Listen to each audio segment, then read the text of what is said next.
as they can be. Hello, hello, friends. How are y'all? Welcome to the Healing Corner podcast, where we gather together twice a month and have real conversations about real life things.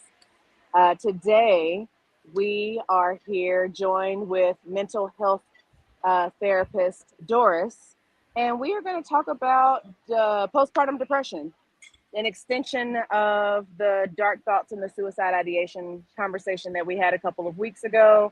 We want to expound on that and and let y'all know about the experiences that mothers go through specifically. And so, in order to get this thing started, I'm Coach Yams, but I will introduce myself after Deb has introduced herself to you all and Doris has let you all know who she is. And then we'll get this conversation going. Go ahead, Deb. Hey everyone. I hope y'all are doing well out there. My name is Deb. You can call me Coach Deb. You can call me, as long as you don't call me out of my name. Okay. My first name is Deborah. Last name is Williams. I am the owner of Deb's Healing Cornerstone, as well as Deb's Healing Cornerstone Intuitive Online. If you guys are interested in anything that I offer, make sure you check out my website. It's www.debshealingcornerstone.com. Hi everyone. I'm Doris. I'm a guest here with Miss Coach Yams and Coach Deb. I'm really excited to be here. I'm also a mental health therapist and located in Florida. I guess that's all. I'm just kind of I'm a little nervous, but I don't know. It's gonna flow normally. So We're excited to have you. thank you. Yes, and I am Coach Yams. Can y'all hear me still? Okay. I Yeah. am Coach Yams. I am the owner of Healing is Work Coaching. And yeah, I'm helping women to live on purpose and unapologetically. And if you ever want to get together and do some fun things with me, dancewithyams.com. You can go there. I do a virtual dance party every Wednesday. So, anyway, let's get into this conversation. Postpartum depression. One of the things that I'm not a mom, so I cannot speak to that. But one of the things that I do know is that, according to CNN Health in 2020, I believe it was, postpartum depression was one of the leading causes for women dying who had experienced childbirth. And so that's really alarming that it's a thing that is so high on the list of things that are clear that women are not well after they've had children, and it's not something that anybody really talks about, and there's not additional support out here for women after they've gone through childbirth. Like it's a whole ass thing. So I'm gonna let you mothers take it away, but that statistic just blew me away. Yeah. Yes. And kind of to add to your statistics, I actually did a little bit of research. So, um, 1 in 8 women most likely experiences postpartum depression. Let me hold on. Let me pull it up. I had saved it.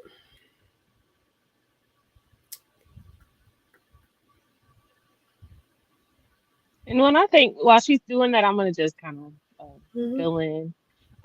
When I think about postpartum depression, because I actually went through it, but at the time when I did, because this was like almost 16 years ago, it wasn't well known. I mean, even depression itself wasn't well known. I feel like a lot of times it stems from already being in a depressive state because to me, I feel like I was, but sometimes it's underlines like you kind of like live life and you're functioning, but you're not realizing that you're, in that kind of state of mind. And then it brings it out as your hormones change and you go through that giving life and, the changing of your body and knowing that you'll never be the same. Really, after you have a child, it's never the same. Yeah. So I feel like this has got something to do with not only spiritual, but also our physical bodies too, our minds, everything, y'all. Okay, Doris, you probably got it now. Yes. So yeah, I have it now. So it's from the AHA Institute for Diversity and Health Equity. And basically, 1 in 8 women will experience, or sometimes I like to say, suffer from postpartum depression. But 1.6 times it's 1.6 times higher for Black women. So that's kind of Mm, something um, like I wanted to talk about because again, just like Coach Deb, I also experienced postpartum depression, and it's ironic because I'm a mental health therapist, right?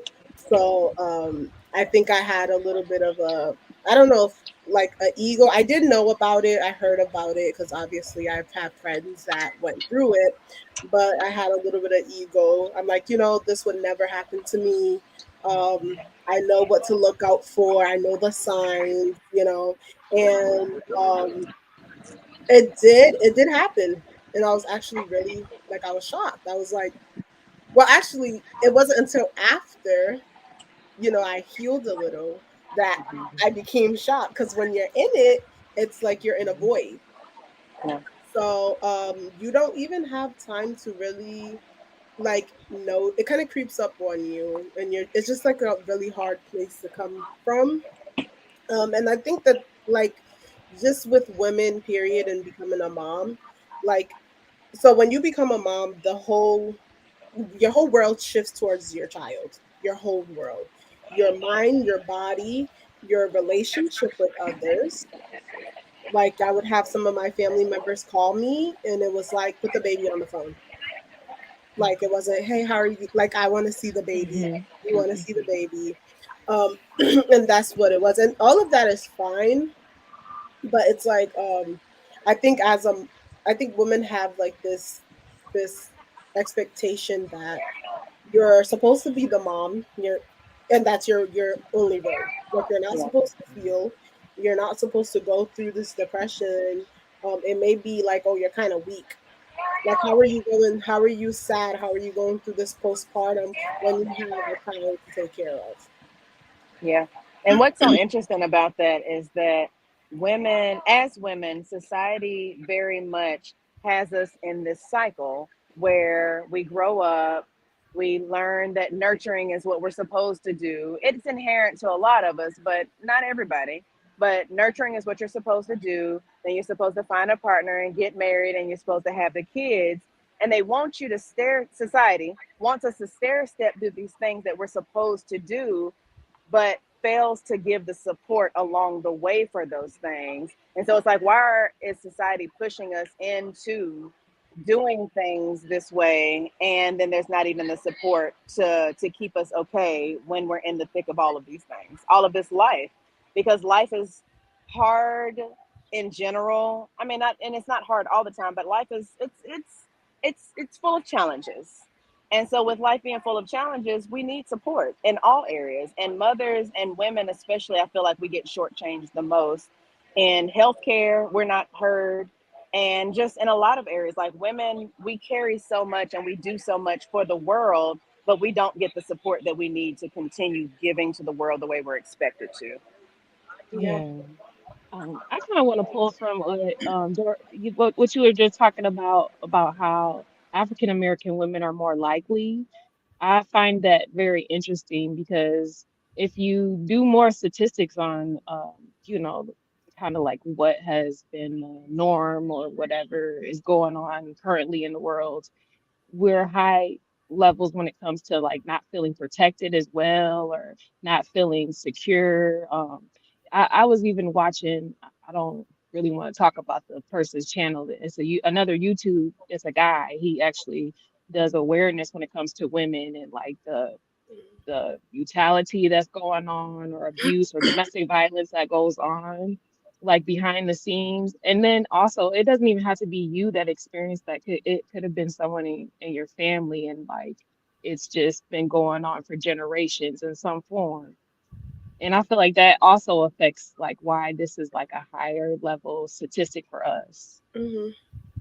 Yeah. And like just going back to what Coach Yam said, um definitely with the society, like I think one thing I realized is that like just okay, so being pregnant, going through the experience from the time you conceive to the time you have your child is a journey. Like it's literally a journey. It changes everything, your perspective, how you feel about people, how you view life. That's it.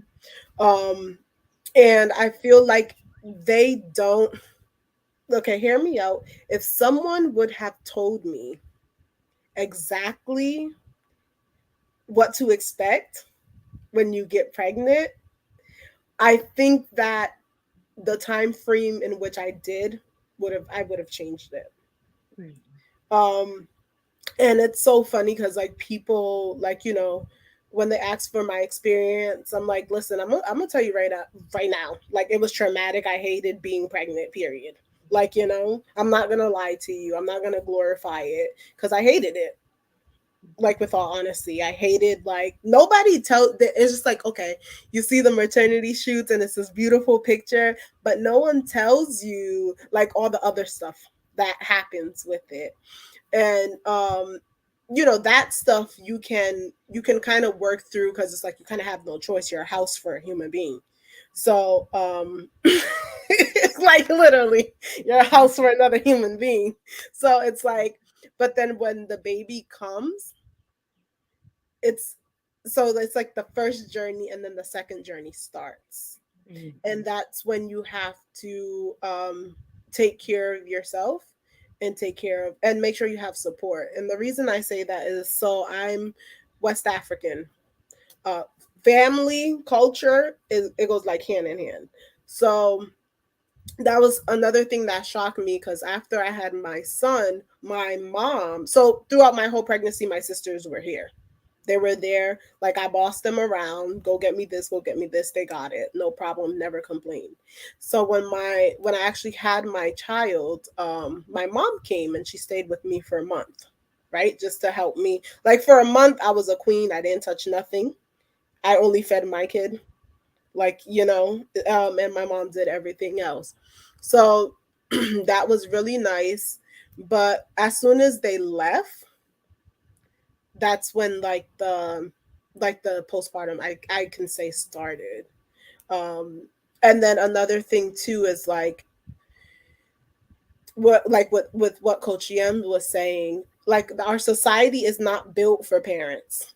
Like, Mhm. so it's like I needed the support of my husband to be there with me emotionally and to just help out, but he had to support us. So he had to work, he had to be gone. And Mhm.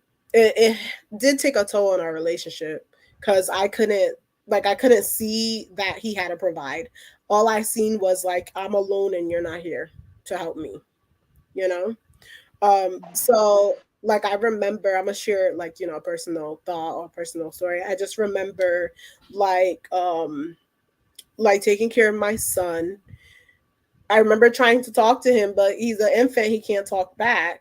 And then I remember really just going down this dark, dark, dark hole. Like, I would always keep the house dark. I would always wear dark clothes. I wanted no light to come in at all. And then I remember, like, kind of like like when you have a narrator in a movie or a story, like my own voice, like talking to me, you know? So I was like, okay, like it's like it was a constant battle with my mind, and it was like conversations with myself. It was so weird because it was conversations with myself, and it was it's like one minute you'll be happy or you'll be talking to someone, and then the next minute they're like, they don't really like you, or everything is like, why are you even here? Like, what's the purpose? Why are you even living? You know?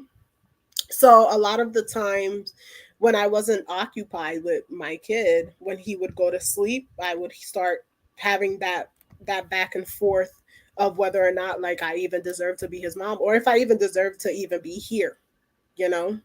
And then when I was in the shower was when I actually could like hear, like was when my voice and my thoughts really started overpowering, because that was the only time I actually had by myself in a space by myself. So showers was really scary for me. Like, really, really scary. Like, I dreaded taking showers. And that's also something that comes with depression in general, is you kind of lack caring for yourself, where others may feel like, oh, this person's just like lazy or they're dirty or they're, but it's like, no, you have a fear of like actually taking a shower because you have a fear of facing yourself, you know. So it was like I said, it was a void. It was scary, but at the same time it was comfortable. Like I like being alone, you know. I like the Mhm. comfort of like being by myself, but then I didn't like it at the same time. It was really confusing. Yeah. And I would agree with that. Like my experience with suicidal ideation and dark thoughts very much was a me versus me, having a Mhm. conversation inside of my head with myself and unprompted. It's just, it's doing its own thing. The brain has its own narration happening. Mhm. And it is scary because you are comfortable alone, but you know that alone is not safe. Hmm. But you can't ask to not be alone because alone feels comfortable. Yeah, It's a crazy cycle to be stuck inside of. And yeah, Deb, yeah. go ahead. Okay. Well, I was gonna kind of talk about like how she what she was saying about the Hmm. when you're kind of like dealing with things and you feel like you don't have the support. Like the way that I was set up at the time, my daughter's father wasn't even present because he was incarcerated. So I didn't even have that wasn't even an option to have that support. And then at the time I actually did stay with my parents, and I felt like I was kind of like invisible or shamed because of the way that my parents were like trying to raise me to be. I was like the total opposite of that. So I felt like, I didn't get any support from them. I didn't get any support from her father.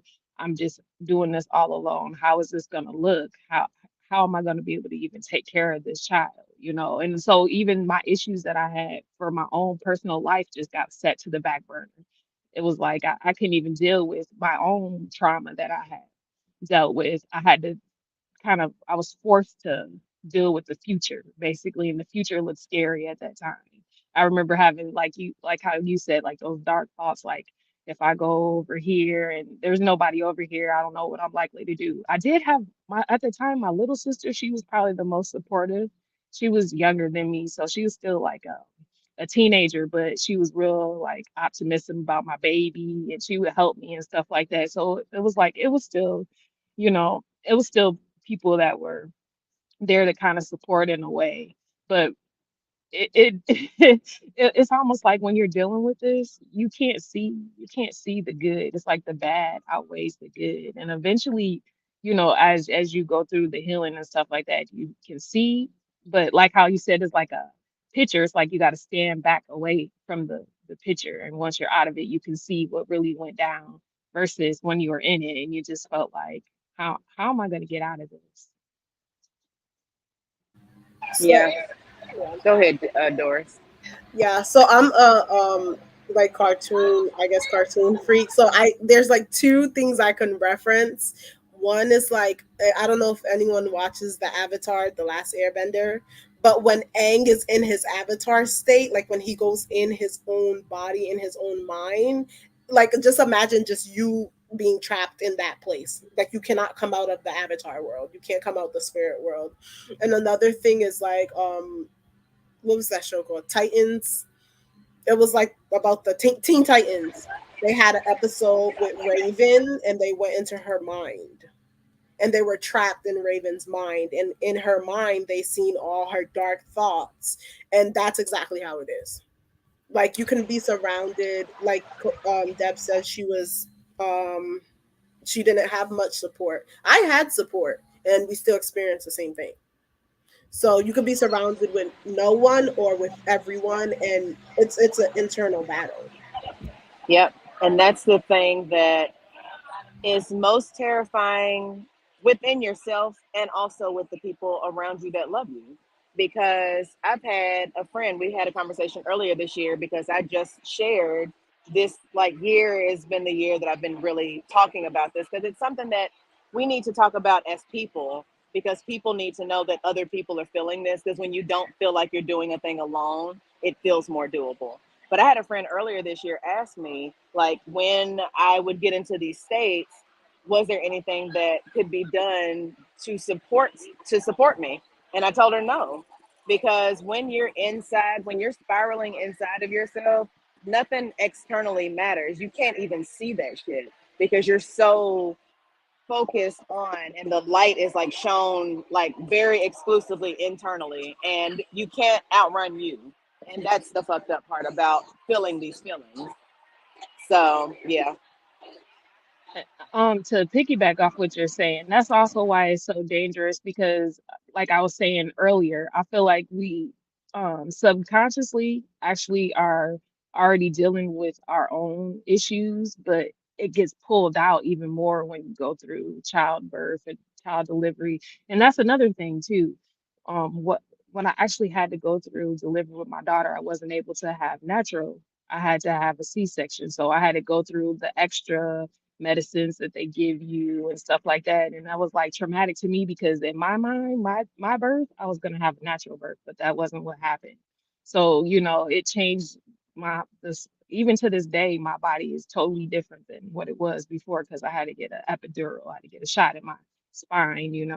And like stuff like even little stuff like that. We don't really know scientifically what that does to the body fully. Like we have an idea, like, okay, yeah, it numbs this, but what other effects does it have on the brain? We're dealing with the nervous system. So, like, it's just a lot of different things that just get pushed to the back burner when it comes to society, and it's just like people don't really see the bigger picture. Yeah, this is a comprehensive way of going about a thing. Like we've got to, and I don't know what this looks like aside from having these conversations with people and letting them know that they're not alone and letting them know where they can find support. But outside of that, society's got to figure out, I guess, little pockets of us, like little pockets of people doing this work are going to be the ones that make this better to where women have the support that they need from beginning to end. Um, and even outside of being a mother, like even just having support through low periods, like I don't know what this shift looks like. I do know that having conversations like this are helpful, and I do know that seeking support outside of yourself is helpful, and acknowledging your feelings and things. But this is gonna it's a huge problem, and I don't even know to how it's gonna get remedied, if we'll even see it remedied in our time. But I do know that we're doing our part by having these conversations. And one of the things that I would like to, I guess, go into from here, resource wise, is the option for medication. And I would like Doris to go in and talk about that some more, because it's important for me to like say out loud and to like let people know I know, especially in the Black and brown community, have so much stigma around, like, our doctor's going to treat us right, and is the medication that we're being given something that we really need, or whatever the case may be? Is it testing, or whatever the case may be? And I just want to say out loud that with what goes on with the dark thoughts and things, we don't know what's going on, and sometimes it could be a chemical imbalance. We don't know what's going on, and so it's important to not discount options that are available, like medication. Medication is not something that has to be a forever thing. It can be something that just gets you back to baseline. But seeking options outside of you, even if that comes in the form of a pill, is not something to be ashamed of, because we all need help at some point, whatever version that comes in. And so I'm gonna turn it over to Doris, but I just want to say that out loud. Yeah, so for my experience, I'm on medication now.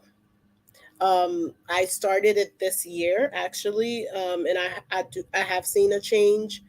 Um, I don't know if I'm like completely happy, but I'm not sad, and I know that for a fact. So one thing I would say, one way I looked at it is that like if you had a headache, you will take ibuprofen, right? Because it's physical pain that you can feel. So what's the difference between that and one for your health, your mental health? So I did try the therapy, and what brought me to the medication, because I'm not gonna lie, I did have the African stigma when it came to medication about like, don't take it and stuff. But what brought me, I guess, to that decision was I did therapy, I did the self care things, I did the journaling, I did everything, and it wasn't enough. And I was tired of suffering. So I was like, it's not gonna hurt trying this thing, this one last thing. And I will say, with the medication and the combination of everything, it has been a lot better. So things have been a lot better for me. um and I guess, like, anyone that's going through it or experiencing it, like like I said, I didn't want to suffer no more. And I'm glad I made the decision. I did keep it a hush hush for a little bit, but then after a while, I had, like, my sisters and all of them started supporting me. So I was like, okay, well, you know. But yeah, medication is, and it doesn't necessarily always have to be like prescription medicine. Oh, well, yeah, it does have to be prescription. Sorry, but it doesn't have to be like a pill. Basically, I know now medical marijuana is really, um, like, famous and legal, so that might be another option too. It's just about talking to your provider about what you feel like is best and what will work for you. And also just keeping your options open, because you don't, every body is literally different. Like everybody's chemistry and all the things, our makeup, like we've got a lot of the generic things that we all have, but we're all different in our own ways. Some of us have different allergies, some of us react to, different smells and whatever Yeah, differently. So allow your body to tell you what it is that it needs, and try different things. And if it doesn't feel good, try something else, but don't give up on you. yeah, That's the important part. I just wanted to say the part of what my healing looks like because what I went to basically was the happiest times of my life. And the happiest times of my life was when I was doing sports when I was a kid and, growing up and through school, high school and stuff. So what I did was I started going to the gym, I started working out. And that helped me personally because at that time, like I said, this was almost 16 years ago, this was going on.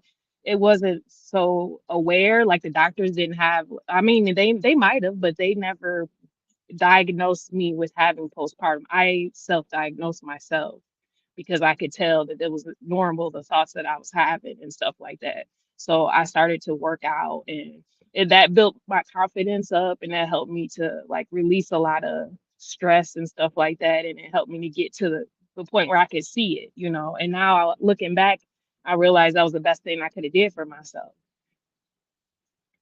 And just to, give someone that may not be a mother an option of what the healing looked like outside of being a mom. Mine looked like setting boundaries with my family and some friends, but mostly family and work, and giving everybody their shit back and focusing on just me in a very selfish way. But it's not selfish to take care of yourself, because self care is the ultimate care, and you're the only one that can care for you the best way. And so, giving everybody all their shit back and taking care of me solely and making my needs and my wants the primary focus is what pulled me out of that dark place. And I just continue to do me and live my life, and it keeps me happy. So, like we said, whatever works for you, that's all that actually matters. I know we've got like 2 minutes left. Is there any other takeaways that y'all want to share or anything like that? yeah. So, with I'll make it quick, but I guess some of the signs. Maybe we could go around and talk about the signs that we experience. So my first sign was a lack of things I love to do. Like, I love to dance. I didn't even want to dance at all. Didn't want to see dance. And then just the feeling of hopelessness and I'm not doing enough. Okay. Yeah, I like that. So the signs that I experienced, some of the first signs probably was I remember I was looking at my daughter and I was thinking, I was like, if if I leave, who's gonna take care of her? So like stuff like that, like just thinking of like taking yourself or deleting yourself out of the equation. That's like one of the signs that I experienced. And then also basically feeling like resources, or feeling like you're not going to be able to obtain the things, or the if it's like a dream that you had or something like that, you feel like it's like shattered completely. You're never going to be able to accomplish it. So that those were thoughts that were going through my head as well. Um, and then for me, it was really, it's wild because the thing is that I've lived with this mindset and mind space, not mindset, but mind space for so long that I didn't realize that it was literally me doing way too much for everybody else and disregarding myself completely that had me in that space. And the thoughts that I would have would be like, we don't have to keep doing this. And so it's not even that I'm thinking it. It's like I'm going through life, tra la la la la. And then it's like, we don't have to keep doing this. This is really fucking hard and we're tired and we don't want to keep showing up and doing this daily. So when you just have a thought like, I don't have to keep doing this, you know, it might be worth talking to somebody because we need you here. Everybody that keeps waking up and drawing breath, you got a purpose.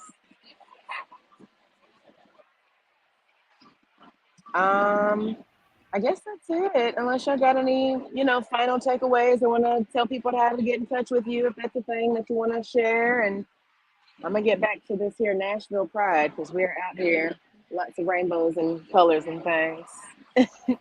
Well, I Yes. just want to say, I wanted to say thank you to Doris for even coming on here and being able Yes. to share your experience, because that also helped me to be able to open up and share mine as well. And I hope that you guys that are watching us will actually take this and see that there is people that are out here. This is just an awareness video. All of our videos are to really bring awareness. Eventually, just like Dan said, even if it's not in our lifetime, eventually this will be something that's brought out, and it will help the future generations. So y'all can see Yeah. where we came from. We came a long way. Mm-hmm. Yeah, I Yes. just want to tell you guys thank you for even like having me. This is like the first time like I actually talked about it, I guess to the world, Me other than too. my Me friends and my too. family. But Yeah. I want to tell you thank you, and I wanted to tell like anyone that's watching that's going through it. Every single state has a suicide hotline that you can call. They're 24/7. If you need mental health resources in your area or community, your Department of Health should have every single mental health resource that's in the area. So start there. Yes. And also, yes, Doris, thank you so much for coming on and sharing your story, because this is how we begin healing through things like this is by having these conversations and bringing awareness to it, letting people know that this is not uncommon. The thing is that we think that a lot of the things that we go through are something that only we're dealing with, and most of the things we're going through is something that thousands of people before us have dealt with. So thank you for sharing your story. Also, Deb, thank you for being vulnerable and opening up and, allowing Doris's story to inspire a bit of transparency to come forth because that's what this is all about. That's what this is all about. Stories, sharing is caring. Mhm. So, yes, Yes. thank y'all for listening. If you enjoyed the show, share it with somebody. Like, subscribe, share. We are here to bring awareness to all things healing, to have a better life for everybody. So, thank y'all for tuning in, and we'll be back in 2 weeks. Y'all have a great rest of your day and happy fucking Pride Month. See you guys later. Bye.